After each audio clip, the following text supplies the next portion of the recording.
How's it going, everyone? My name is Ben. I handle the OM System Ambassador team here in North America.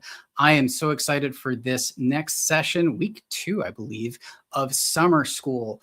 This week, I am joined by an amazing photographer that I've had the pleasure of getting to know this year by the name of Maegan Lanham. She is a pro photographer who's been shooting for over a decade. She has a bachelor's degree in photojournalism from the University of North Texas. She's a Texas native, and she's also a professional photographer working for Texas Parks and Wildlife Magazine.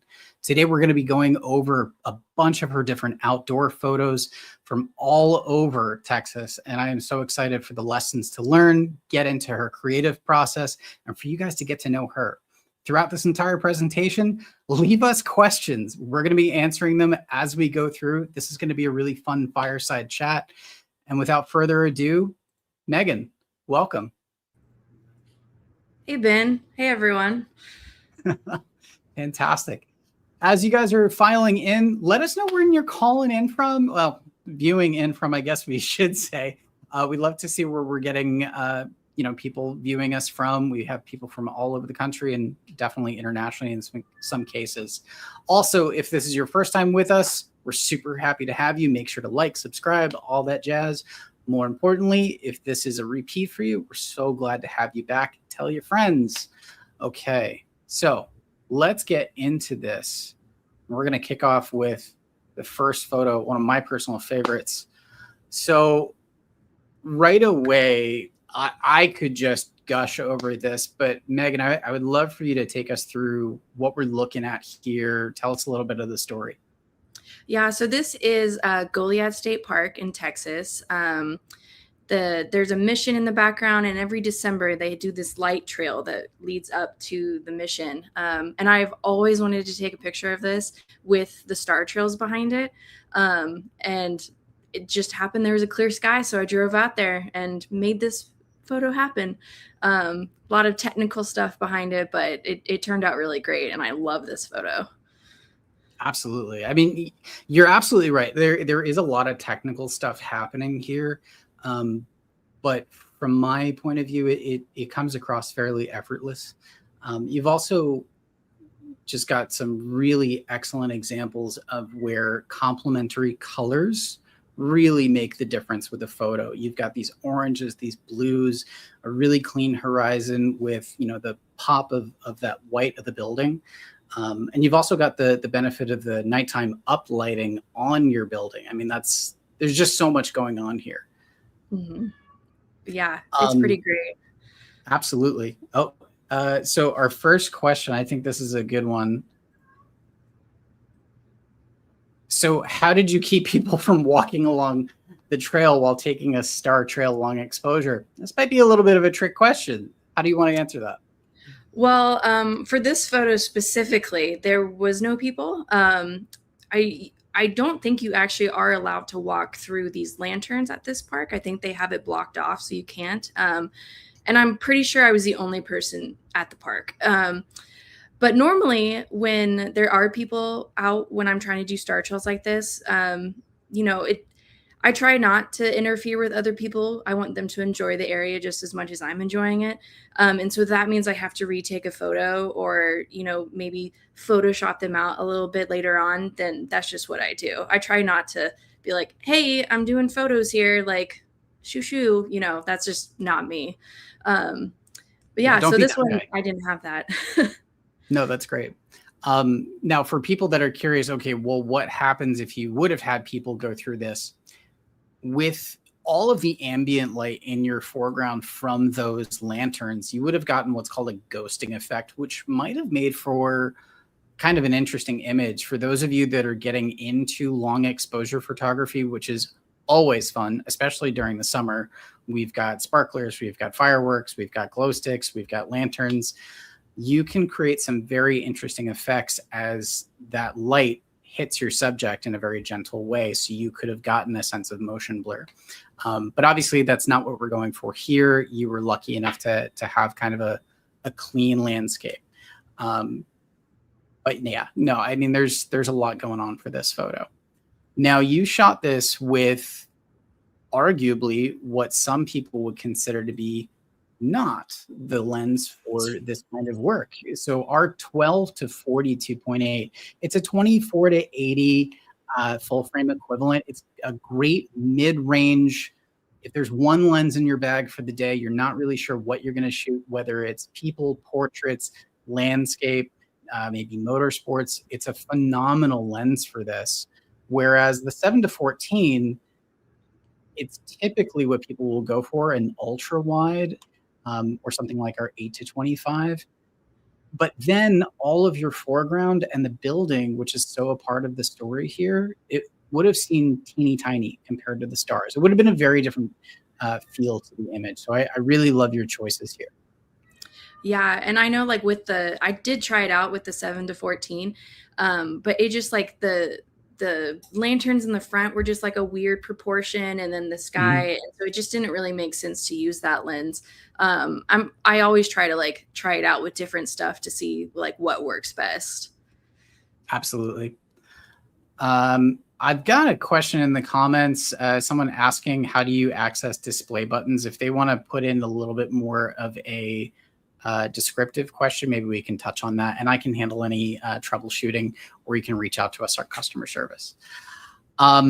So this is a really easy one as well. So y'all mentioned a long exposure. How long for time was this done? So how many minutes was this photo here? So this photo was shot over the course of about an hour. The way that I do my star trail photos is I do 30-second exposures over the course of an hour. So this photo ended up being, the sky part ended up being about 120 images that I then stacked together in Photoshop. So yeah, it's about an hour to get that full circular effect that I got here. Absolutely. So I do apologize if people are looking at the data that's to the right. It says a half a second exposure. That is not correct. But so thank you for that clarification. That's a really good jumping off point. So you did that in pretty much what a lot of people would consider to be like the typical way, the classical way. For those of you that are interested in this kind of work, maybe you're familiar with the advantages of OM system. There's actually a really cool feature that at the time, Megan wasn't familiar with, which is pretty cool. So she was excited about it too. And that's our live, both gradual neutral density filter, as well as our bulb timer, where you can see the image build with those multiple exposures in camera. No editing, you know exactly when to stop. If something passes through it, whether it's a satellite or a person or someone's taillights, you can stop the image, and then you're spending way less time editing. So there's a bunch of different options with a shot like this with OM. In terms of technical beyond that, one thing that I want to call out is the fact that shooting the building was an excellent choice. That was a conscious choice, but the fact that it has uplighting, that can sometimes cause some issues if somebody takes an exposure for too long. So I think you really mastered this here. So I'm going to move on from that photo because it's a favorite, but that's going to be a tough one to choose from today. So we'll keep going. Now I'm going to keep doing this to you guys, now for something completely different. We're just going to bounce back and forth. So I'm pretty sure I'm looking at a flamingo. Pretty sure I know my animal sciences well enough, but it's a wildlife shot, but it feels like a landscape shot. It's so clean. That mirror is so perfect. Where were you? What were you, were you planning on doing this?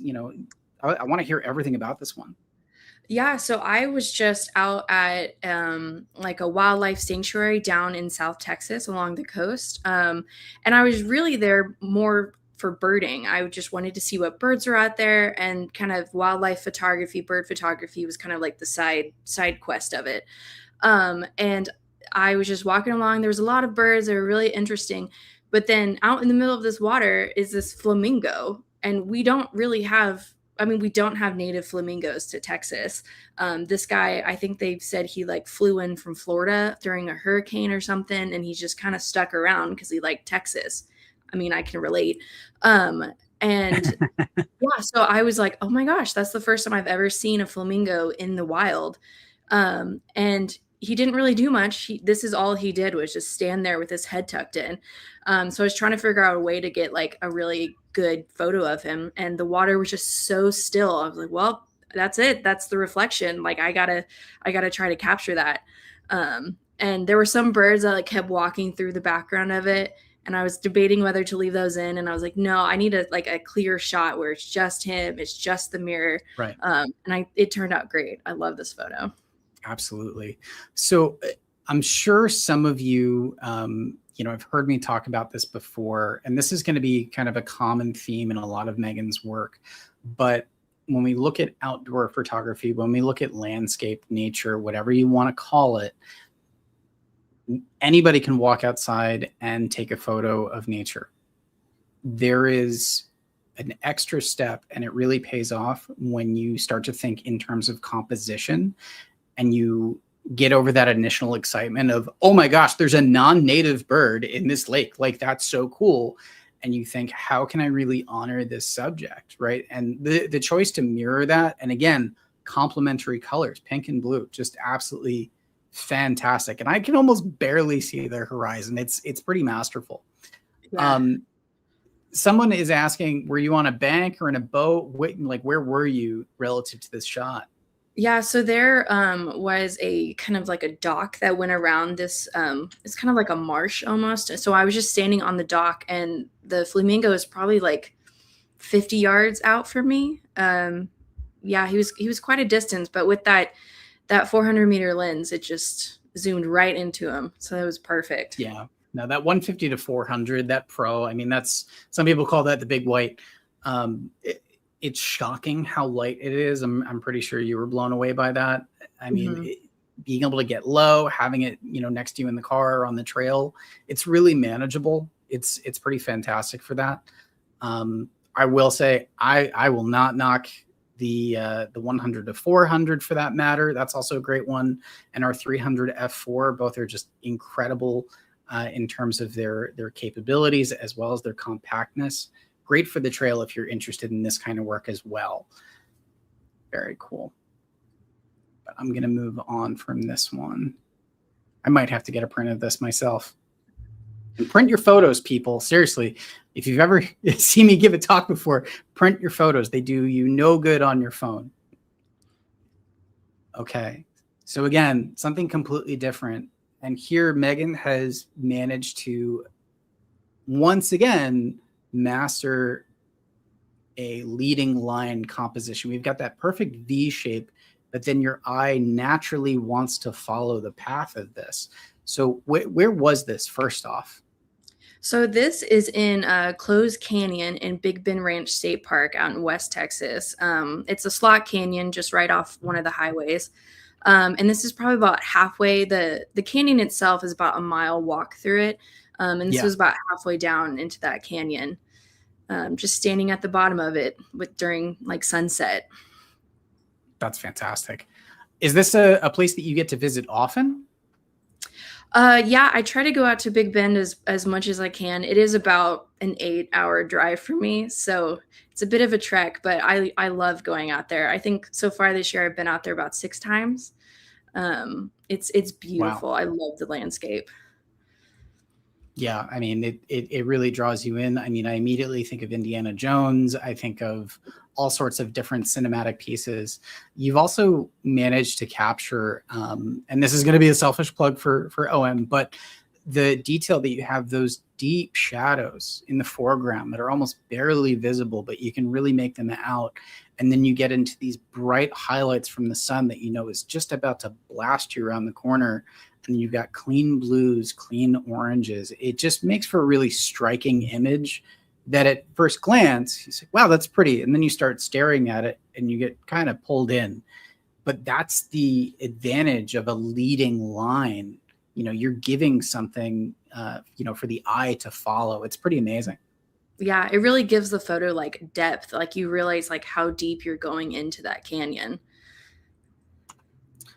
So for people in the comments, we did have some people asking, wow, Megan's pretty solid. Can we look at more of her work? I did just drop Megan's Instagram in there. I'll probably do that again at the end, but definitely go check out her work, give her a follow.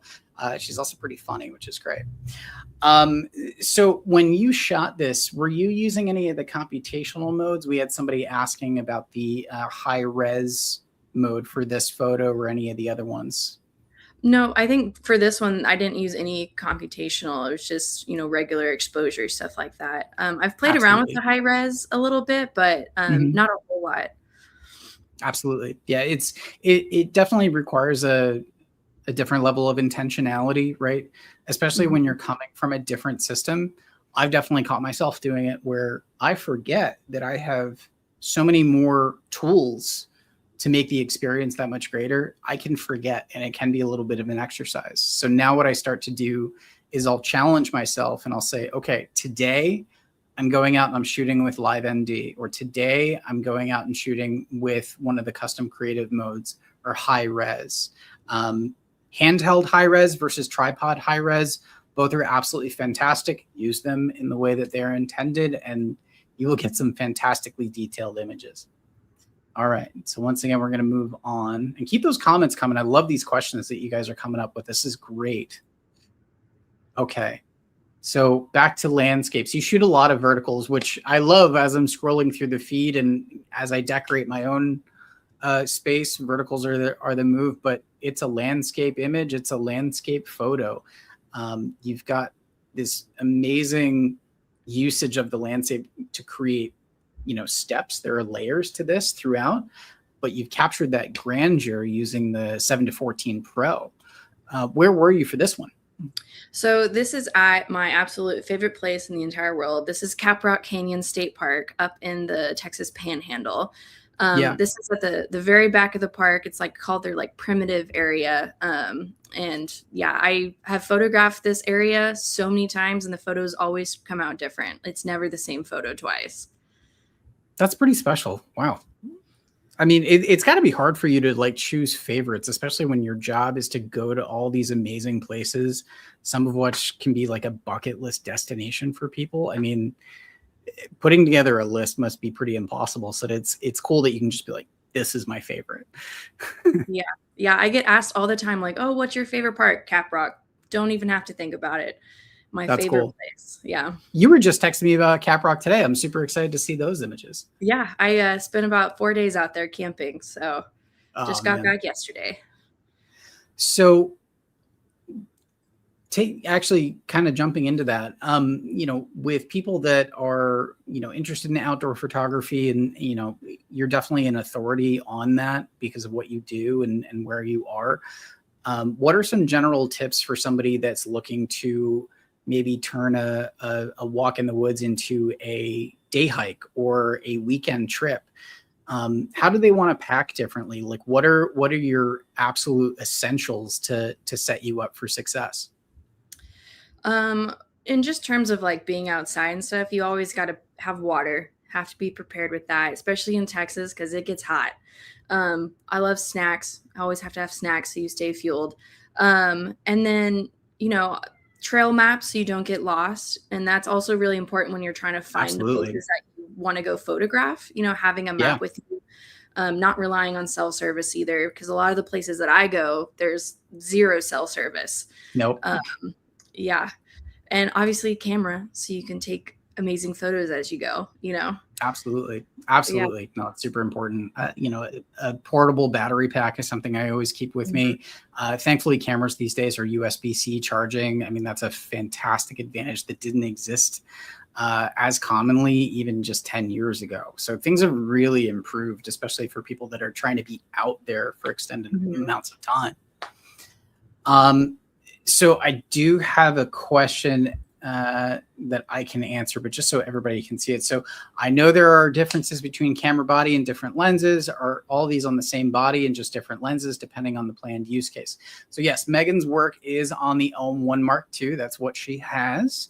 But we are going to look at a variety of lenses and how she uses them, what the approach is, and maybe some ways that people wouldn't think to use those lenses, like that 12-40 for the Astro shot. And we'll get into that more. Okay. And I also love that there's a touch of snow here, because that totally upends the context of this. Because you think colorful, vibrant, there is greenery, and all of a snow. Like, yeah, this is Texas. You can have all of it.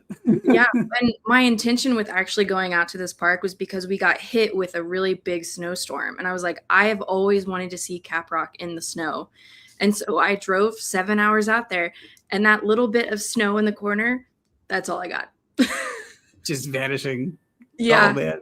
It was all gone. But you know what? It was still worth it. It was still a great trip. I would still have done it no matter what. Absolutely. You know, that makes me think, this is going to be a super basic tip, but drive safely, people. Yes. Especially when you get into nature photography and landscapes, you're going to find yourself chasing atmospheres, you know, the moon's dropping or something like that, where you've got a planned shot in your head. You're racing to get there. Please get there in one piece. And wear your seatbelt. Yes, wear your seatbelt. Seriously, don't look at your phone. Have a navigator. Have a buddy, especially if you're going to be in the outdoors. Just play it safe. Play it smart. And if you don't get the photo that you were planning on, you still have the adventure. You still have the story. So there's never a bad situation where you're in the outdoors trying to do something like this. Mm-hmm. It's maybe a little basic, but I'm pretty wholesome with my love for this kind of work. I know you're in the same ballpark. Yeah, for sure. Or state park. That's pretty bad. Oh, I jumped. Spoiler ahead. So yeah, speaking of celestial objects, this is incredible. Honestly, I don't want to talk about it anymore. I want to hear everything that you have to say about this photo. Yeah, so this was back out at Big Bend Ranch State Park along the river. That's the Rio Grande running right through there. And this was earlier this year. There was a total lunar eclipse that happened, and we had perfect viewing in Texas. And so I drove out to Big Bend, another 8-hour drive, just to take this photo. I think I was in Big Bend for less than 36 hours. And my plan was to get the full transition from like full moon, transition into the eclipse, transition back into full moon. And as you can tell from this photo, the clouds had a different, they didn't want to cooperate, you know? And so I was taking my photos, clouds started rolling in, and I was like, oh my gosh, no.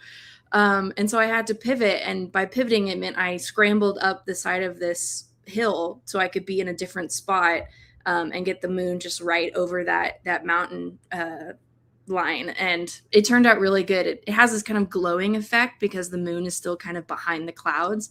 And I think it turned out way better than what I had intended it to look anyways. So pretty happy with this one. It definitely, I've looked at a lot of eclipse photos over the years, and because of the clouds that, kind of kiboshed your original plans, it gives a kind of a fever dream quality. I don't know how else to say it. There's something surreal. I know I'm looking at reality here. I know this is a special moment, but that glow, it's more than a corona. So those clouds kind of did you an unexpected favor, which was pretty cool. Yeah. Another approach that I really love for like lunar eclipses and stuff like this is a lot of people will focus just on the moon. And huge mistake. I come as a landscape photographer first. And so I think of landscape, I think of, so that's why I chose Big Bend. I was thinking of the landscape of Big Bend, and the moon was just a bonus to that, Absolutely. So yeah, I always think landscape first usually.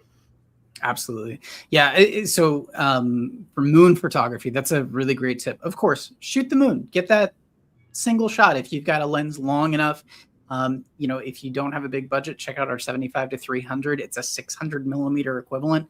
It'll do the job. It's great for that. But it's really awesome, especially with a very rare occurrence like this. Put it in the context of where it is, because it makes that whole landscape more special, right? Right. Yeah. Easy question for you here. Were you using a tripod or was this handheld? This was definitely a tripod because the moon, when you're zoomed in on it, it moves pretty quickly. Yeah. I don't think it does, but it does. It'll get out of frame super quick. So yeah, I was using a tripod for this just to make sure that it stayed pretty sharp.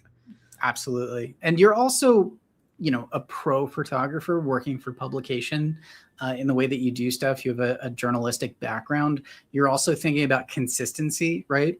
Mm-hmm. The in-body stabilization that OM system has, especially with a wide lens, you can totally get away with a little bit of practice. You can absolutely get away with a 2-second exposure. That's not a problem. When you've got a moving subject, you want to take that into consideration, but back to thinking in pro and thinking about, potentially what the end result is going to be. A tripod helps you be consistent. You know that all of your frames are going to be exactly the same. And that just gives you a little bit more peace of mind, because the moon is moving a lot faster. You don't want to have one extra thing to juggle. So think of it more as a peace of mind, and not always a necessity if you're a hobbyist.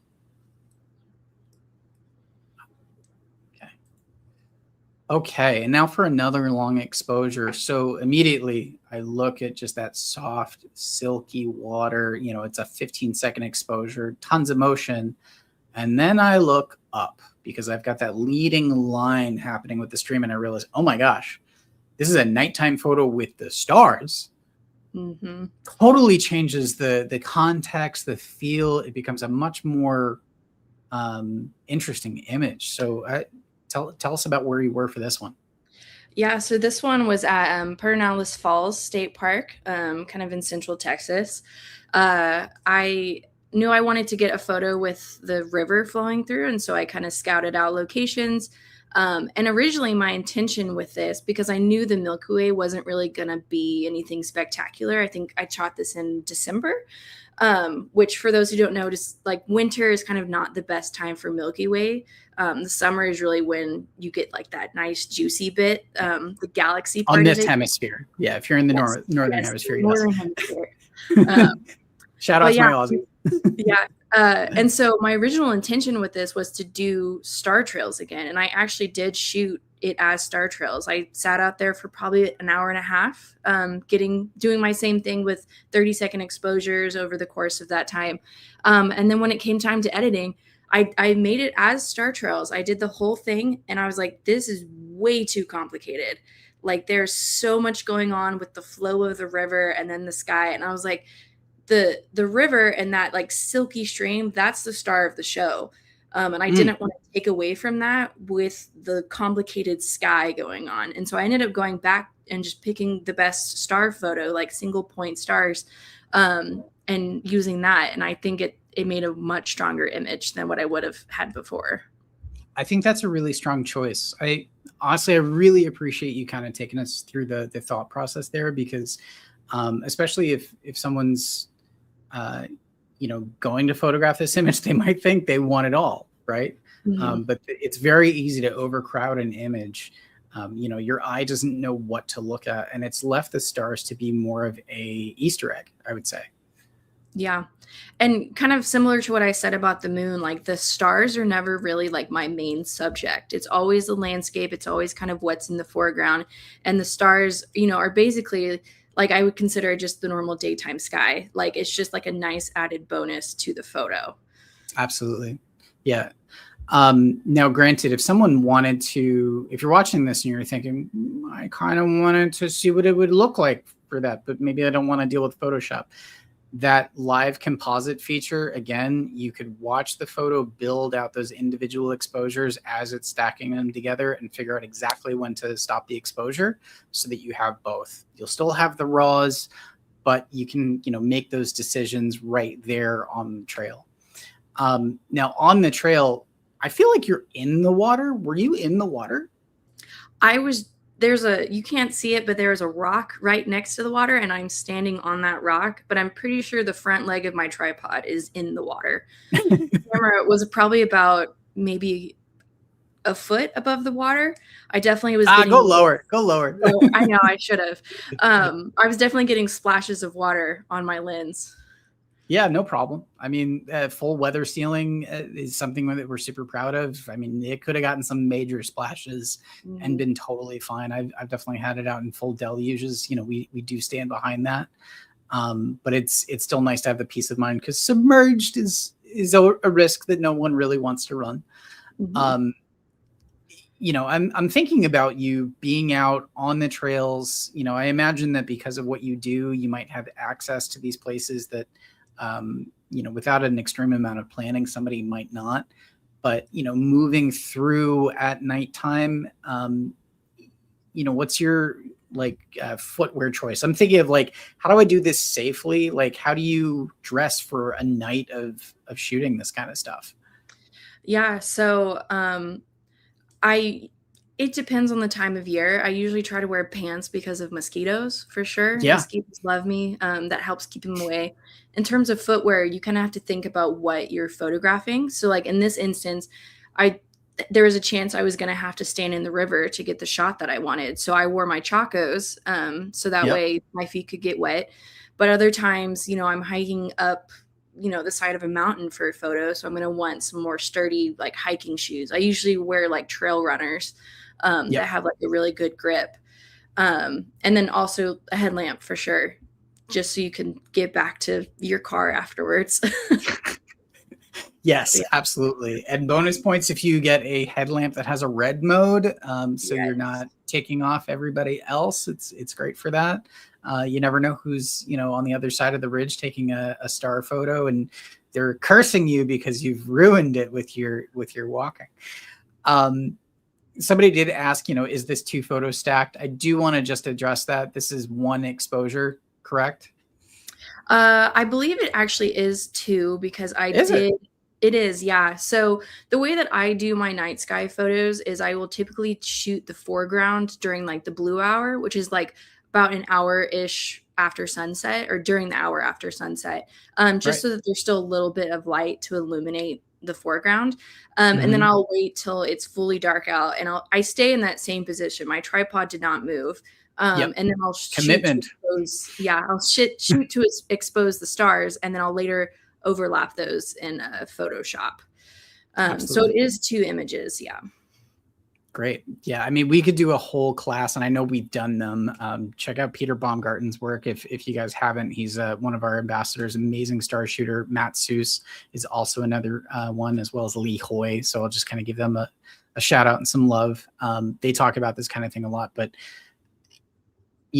somebody brought up a good point. How long do you spend looking for that photo, especially when you're taking it a step further by doing a blue hour photo to get that clean foreground with some natural light? You really have to commit, right? Mhm. Yeah. So, you've talked about the trail maps and, maybe a Google search. How long, if someone says, hey, we need you to go to a new place or you're planning out a trip, how much time do you really spend trying to figure out, okay, before I get there, this is where I think I want to be? And then when you get there, have you ever had that feeling of, oh, this isn't right at all, and you totally have to pivot? Has that happened to you? Oh, all the time. Yeah. Probably spend like a couple hours like researching a place before I ever drive out there. Like I'm looking on Google Earth, seeing like what formations are around or like where water's flowing, stuff like that. Also use this app called Photo Empiricist. Empiricist? I can never say it right. Photographers Um, Ephemeris. that one, yes. Yeah. Yeah. Photographersephemeris.com, guys. Check it out. Yeah, it's a great one because you can Yep. literally like drop a pin where you want to stand and you will see like exactly where the sun is going to be or like where the moon is going to go. That's a great tool. I use that all the time. And then like when I actually get to a location, like for this one, for instance, I think I was scouting out around like 2 or 3 in the afternoon. So that way I knew exactly where I wanted to be. And then probably got there pretty much at sunset so that I could be ready to go and figure out the composition that I wanted so that I was ready to shoot when the light was what I wanted it to be. So it really isn't just like showing up and, taking the photo. You got to put a lot of planning into it. And I don't think people realize that. Absolutely. I mean, there's a difference between a casual walk in the woods and staying open to what might be there. But especially if it's a destination or if there's something that you're really trying to go after, people constantly underestimate the amount of time and research it takes to even get you 80% of the way. But then you have to be comfortable enough with your equipment, your surroundings, your skill as a photographer to say, something has changed. It's not going to plan. Now what? Because the option is never go back to the car. Right. No. You have to pivot. It's like the clouds with your eclipse shot, right? Mm-hmm. Yeah. Always have to be ready to move, and keeps you on your toes. Absolutely. Which, also is a good reminder. Don't leave a bunch of stuff around people. Leave no trace. It's important. Yes. It's real. But it also allows you to not lose stuff. I can't tell you how many times I've been hiking and picked up a lens cap or just your normal trash that doesn't belong there. I've started carrying an extra bag, and it's like a game. I just want to have it be an empty bag one of these days. Hey, good morning from Australia. Told you we had people coming from there. Hi, Philip from Australia. I'm giving you a specific shout out. Very cool. Alrighty. So yeah, a little bit of a good tutorial on being prepared, doing the proper research, as well as blue hour photography. Yes, g'day. All right. And again, something completely different. So now we've gone from blues to greens. I know for a fact you were very excited to get this photo. I was so excited for this photo. So this is a green kingfisher. They're found in South Texas. And I went on like an 8-day road trip down to South Texas solely for birding. That's all I was doing. Obviously, I was taking photos of the birds too, but like I was really just looking for birds. And I like had a mission. I was like, I want to see a green kingfisher. And so I went to all these different places that I had heard that they had them.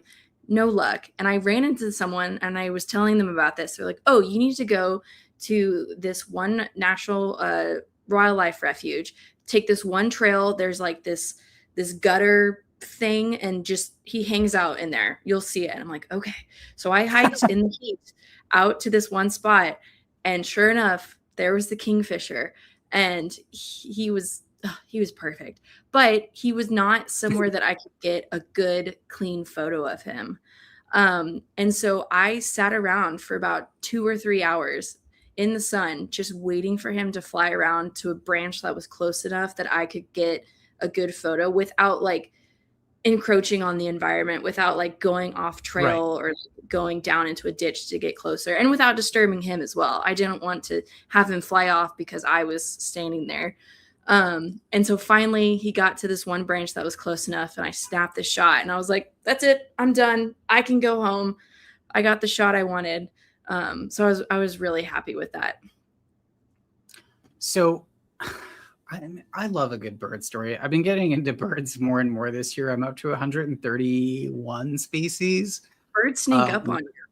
Oh my gosh. I mean, that joke about, one day you're going to find that you're in your 30s and you're going to really start caring about birds. It's, I can't even joke about it. Like I'm all about it. It's absolutely fascinating getting a window into these creatures' behaviors, how much they migrate. Some of them are just absolutely blowing my mind on a constant basis. I mean, your flamingo photo, did you know flamingos can drink boiling water?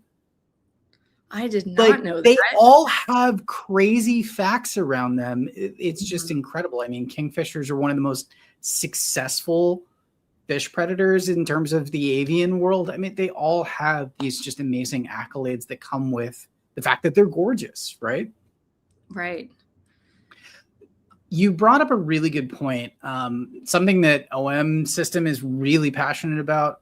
For those of you, you didn't want to interrupt the bird's behavior. So we would kind of factor that under what we call ethical wildlife photography. If you're doing anything to change the behavior of the bird, if you are, maybe trying to put out food in a wild situation, I'm not talking your backyard, with like a bird feeder, if you were, God forbid, trying to do something to get the bird to move, we would consider that to be unethical. You're changing that bird's behavior, you're impacting that ecosystem negatively, and we want to make sure that everybody that's going out into their home is setting a really good example for the people around us so that everybody can enjoy this for generations to come. Okay, off my soapbox a little bit. While I was talking about ethical wildlife photography, though, So we had an interesting question. And I've got a self-explanatory piece. It's at the bottom right of the image that says f5.6. But someone said, how did you manage to keep the whole field sharp at f2.8? So I'm going to get nerdy for a second, and we're going to talk about f-stop. We're going to do it. Okay. So when we have distance, we would consider that to be part of different focal planes. When your subject and its background is far away enough from you, we start to lose a sense of distance. However, when you incorporate a long lens back into it, you can get some of that back, but it's all about how close you are to your subject, how close your subject is to its background, and then what kind of focal length that we're using. Because if Megan had zoomed in all the way, and if its background was even tighter, it would have seemed like that foliage behind him was inches. It's probably quite a distance, but we lose a sense of that. In terms of sharpness, a good lens at 2.8 is absolutely going to be tack sharp. Sharpness at different f-stops is totally relative depending on what that lens is. Every lens has different strengths and weaknesses in those considerations. And we also have different feelings about that personally, what I would consider to be acceptable sharpness versus somebody else. We also have a question.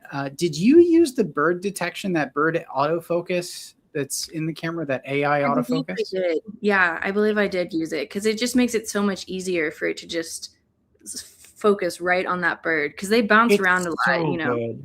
Yeah. Especially your small birds. I mean, these guys are not known for being slow.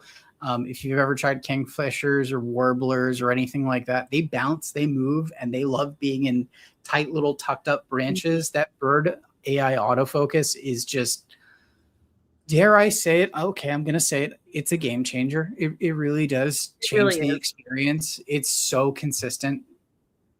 I mean, this was like one of your first times using it too. So for you to go out and get your bucket list species for that, I'm pretty proud. I mean, I didn't build the camera, but I'm pretty proud for you. Yeah, it's pretty awesome. Very cool. Okay, so somebody else is asking, and I think we all also kind of answered this, you know, did you use focus peaking or manually tweak the focus? You just used autofocus for this with the AI detect on, right? Correct. Yeah. Just use the autofocus. For those of you wondering what the heck is focus peaking and why would I do that and why would I care? Is this relevant? What kind of question is this? It is a valid technique, especially when you're working with a small subject like this, where you've got branches that are going to be in between it. Some people will choose to use a form of autofocus where you can also manually tweak the focus yourself. And that can just kind of help you get that sweet spot. You are still a vastly better computer between your eye and brain than any camera in the world, straight up. So I don't consider that to be a crutch. I think of that as another tool in the toolbox. Some people employ that, some people don't. It's totally your choice. Focus peaking, to answer that, that is a technology that a lot of mirrorless cameras share today, where it'll digitally show you, usually with different color choices, what's in focus and what isn't. It's a phenomenal tool for all sorts of instances where maybe, you know, you're just in a situation where it's not gonna autofocus. You know, maybe you're shooting in something super, super dark, or you need that extra safety buffer, or you're shooting video. All great examples. If your camera doesn't have the starry AF like ours do, where it'll just lock on those stars, that's another really great way for star photography. So a little bit of a side quest with that, but those are really good pieces of info if you're interested in outdoor. But yes, never sleep on focus peaking. Did you use auto ISO for this, or do you manually set your ISO? Or does it vary for you? I manually, words are hard. I manually set ISO. I usually do all of my settings manually because I like to have kind of control over everything for the photo. Absolutely. Yeah. I mean, there's definitely nothing wrong with people that want to, you know, not do manual if they want to shoot in shutter priority. aperture priority in some cases. I know there's a great debate between people that are interested in action. I don't think anything is wrong with auto ISO either, as long as you understand what you're going to be, shooting. It's going to be trying to, expose that to 0 to neutral. If you're trying to over or underexpose on purpose, you want to be mindful of that. Okay, I think those are, nope, we've got more. You've got a lot of questions with this. We've got the birders out in full force. I love my birder homies. They're great. Did you do any post-processing on this to blur the background? No, I didn't. So like you were talking about earlier with like the depth of field and stuff, that is just how the background was when I shot it. It was just that blurry, and I didn't have to do anything to make it blurrier. Absolutely. Absolutely. Okay. And do you keep your glasses on and adjust the viewfinder to avoid glasses? That's a great question. Yeah. It depends on what I'm shooting, honestly. Like some landscapes, because the OM1 has the screen on the back, so I will just hold it out in front of me and I don't need to take my glasses off. But if I am looking through the viewfinder, I typically find it a lot easier just to put them up and just look through it. And so I do have my viewfinder set for that. Interesting. Yeah. Okay. Yeah. No one's ever is it because of that glare, just to the spacing? No, it's just like it rubs on my glasses. Like I have like on my right lens, because I'm right eye dominant, I have scratches from where I've put the viewfinder up to my glasses. So it's really more of I'm trying to protect the glasses. Yikes. Okay. Yeah. That's pretty rare. Yeah, if you don't have a eye cup on your camera, you will absolutely scratch your glasses. I've never personally experienced scratching glasses if you've got the rubber on there. I find, especially in long shooting conditions, especially in very bright sunny conditions, I like to put my contacts in for that day if I can stand it, just because I get closer contact and then I don't have light leaking in from that spacing. And then I find that the day after, my eye isn't kind of twitching. I've done, 10-hour weddings and stuff like that in my career where I realized the next day, my prescription's different. I actually called my eye doctor, like panicking. And he said, "Did you have a really long day of shooting yesterday?" He's like, "Yeah." So I made some adjustments to the diopter, that tiny little dial. It's usually on the back left of the viewfinder, and I noticed an immediate difference. I also went into the menu. Many of our mirrorless cameras these days, including the OM1 Mark II, including the OM3, so on and so forth, there's usually a frame rate adjustment, so you can get a higher resolution in that viewfinder. It really helps if you're finding yourself struggling. Maybe you have an astigmatism, or maybe you're finding a little bit of eye fatigue. So little tip out there for us that are glasses users. If you use the back screen, great. There's nothing wrong with using either one. I definitely use both. I am, as we like to say, vertically challenged. So I use that back screen all the time to shoot high and shoot low and save my knees or not be in the dirt. So there's a lot of different creature comforts that you can explore with the settings. Okay. Last thing about this photo that I want to call attention to, and I did say that this was going to be a theme with Megan's work, whether she intends it to be or not. Again, we've mastered complementary colors. We've got the green, we've got that flaming orange, that burnt copper that's just coming through. It makes for a much more striking image because we've got so much green. It's a green kingfisher, but then we just have that amazing breast color. It's absolutely fantastic. So well done. Thank you. Yeah, this would, it screams that it needs to be on like a glossy or metal print. It looks absolutely fantastic. I know. I need to get it to put it behind me on my wall. Yeah. Might have to rotate some stuff out. That's a good problem to have. Okay, so we're going to move on. Back to landscape. And immediately this one, you've got some conflicting stuff going on here, which makes it so interesting. You've got these soft pastel colors, but then you've got the literal sharpness of cacti in the foreground. Mm-hmm. But then, the texture is so interesting with those rock formations. And then I've got the wispiness of the clouds as I look out. And then I've got a different texture happening that, isn't in the same direction. So there's just a lot of opposing angles that still manage to complement each other. And then from a compositional standpoint, I wish I could draw on the photo to show people this. But if you go from the horizon to the bottom, you've almost got like pie pieces. Like there's triangles happening in those quadrants. And they're so strong because you've lined those up with the corners of your frame.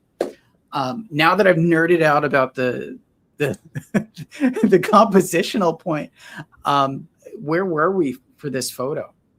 So this is another one out at Big Bend Ranch State Park. This is at in the interior of the park, and it's at one of their primitive campsites. So it was about a 6-mile hike to get to this spot, and I had to take all of my camping gear with me. Yeah, it was a long trek, but it was worth it for this view.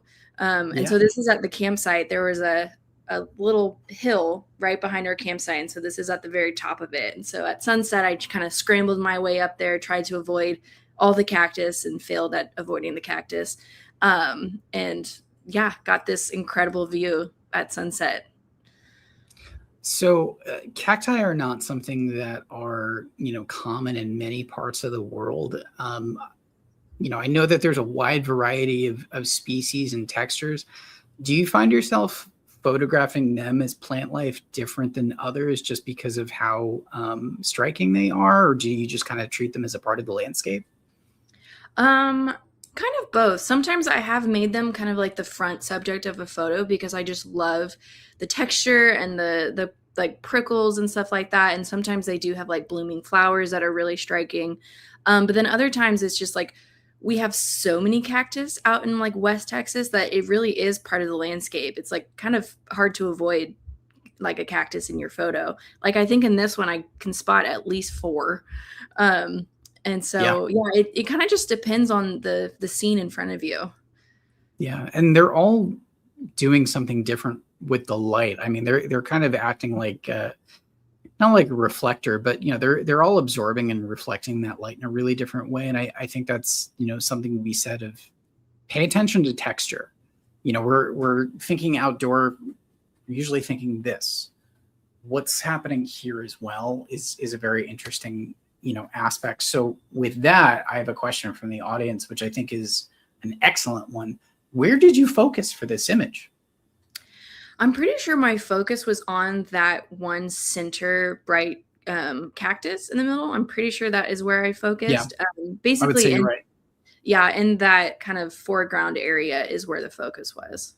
Yeah, I mean, you're shooting at f8, which is going to give a really strong depth of field. You're not isolating a particular subject. It's about the entire area as the focus point. We're not paying homage to the cacti as the specific subject.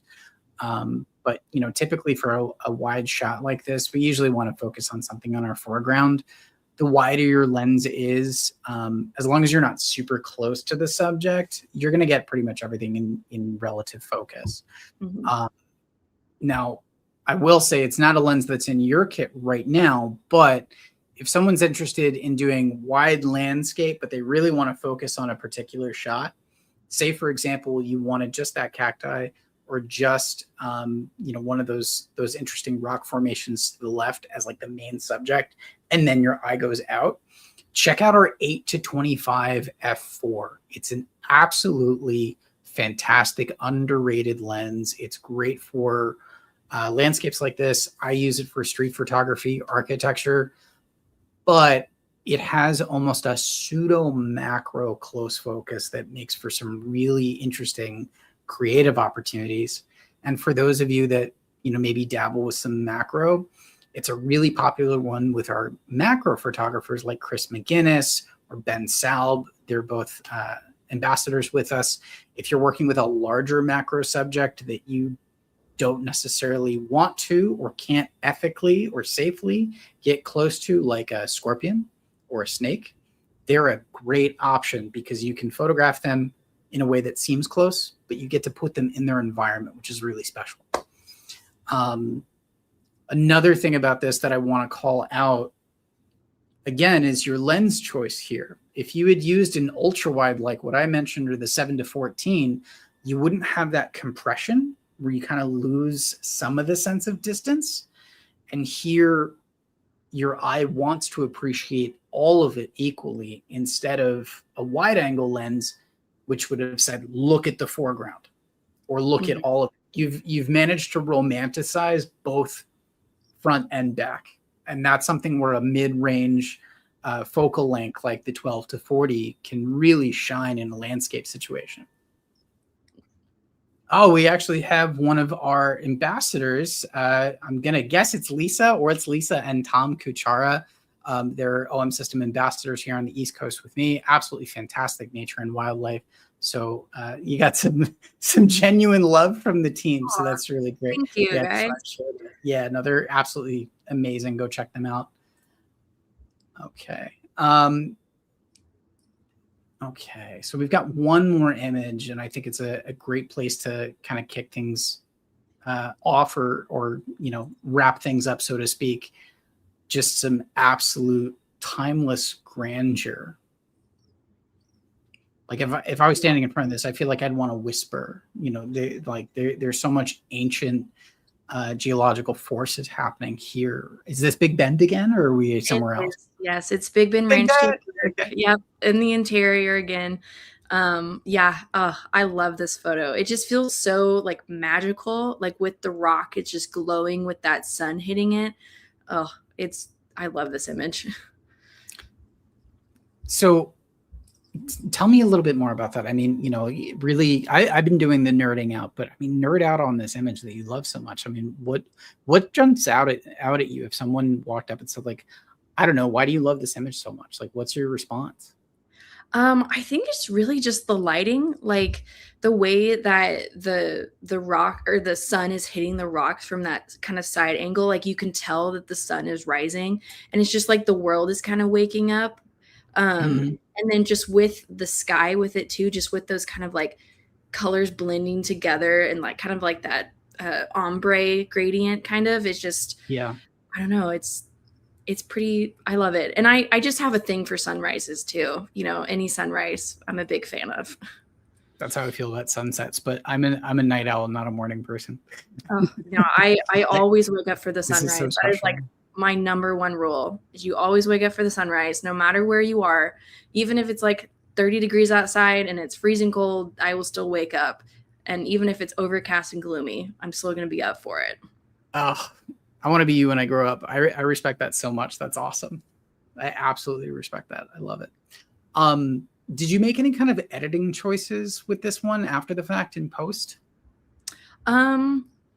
I mean, I did kind of lighten the light hitting the rock a little bit, just to like, accent it a little bit more, bring it out a little bit more. But besides that, like, this is pretty much what it looked like when I was there. I tried to keep my photos as close to reality as possible, just because, I don't want to deceive people who like want to go out here and think that they can see this too. You can see this. Yeah, no, absolutely. Did you use any kind of like polarizing or ND filters, or any of like the live ND filters that are in the camera, or was this like straight out no filter? Straight out no filter. Yeah. That's awesome. Those are all great tools, especially a polarizer. It's the one thing you can't fix after the fact is glare in that way, which is great for reflective subjects like plant life. I mean, it's an absolute staple for landscapes. But I definitely think it's an important thing for people to take away. Like, do not get lost in the sauce. Yes, I work for a camera company. I'm a professional photographer. You're a professional photographer. There are tons of accessories and tools and things that we can pick up that claim to be game changers. But going out, spending time in the field, being consistent, understanding your tool, and maybe understanding a little bit of editing goes a long way, right? Yeah. Doesn't have to be that expensive in the beginning either. Yeah. We do have someone, I think we've got a good question here. sort of a question, and I want to get into it. Do you remember what focal length you shot this at, by the way? Were you all the way out at 40?